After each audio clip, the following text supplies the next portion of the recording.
గత ఎన్నికల సమయంలో సామాజిక మాధ్యమాలలో అనుచిత అసభ్యకర పోస్టులు పెట్టిన దర్శకుడు రామ్ గోపాల్ వర్మపై కేసు నమోదైన విషయం తెలిసిందే. టాలీవుడ్ వివాదాస్పద దర్శకుడు రామ్ గోపాల్ వర్మ అరెస్టుకు రంగం సిద్ధమైంది. హైదరాబాద్లోని ఆయన ఇంటికి ఒంగోలు పోలీసులు వెళ్లారు. సోమవారం రూరల్ పిఎస్లో విచారణకు ఆర్జీవీ హాజరు కావాల్సిందే. మరోసారి ఆయన విచారణకు రాలేదు. సోమవారం ఒంగోలు రూరల్ పోలీస్ స్టేషన్లో ఈరోజు వర్మ కేసు విచారణకు ఉదయం 11 గంటలకు హాజరు కావాలని ఒంగోలు రూరల్ సీఐ శ్రీకాంత్ వర్మకి నోటీస్ ఇచ్చారు. ఈ నెల 19న విచారణకు హాజరు కాకుండా వారం రోజులు గడువు కోరిన సంగతి తెలిసిందే.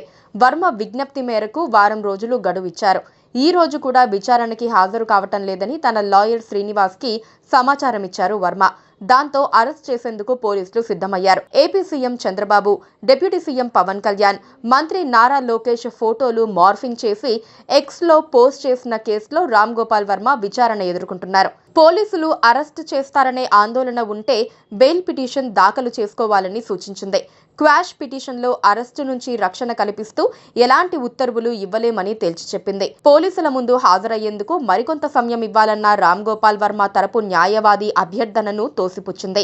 ఈ తరహా అభ్యర్థనను సంబంధిత స్టేషన్ హౌస్ ఆఫీసర్ వద్ద చేసుకోవాలని కోర్టు ఎలాంటి ఆదేశాలు ఇవ్వలేదని పేర్కొంది.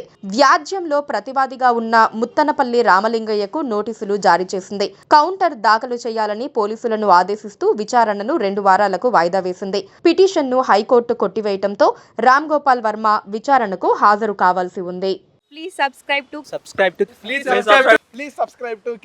subscribe to KTV Telugu. KTV Telugu. KTV Telugu channel.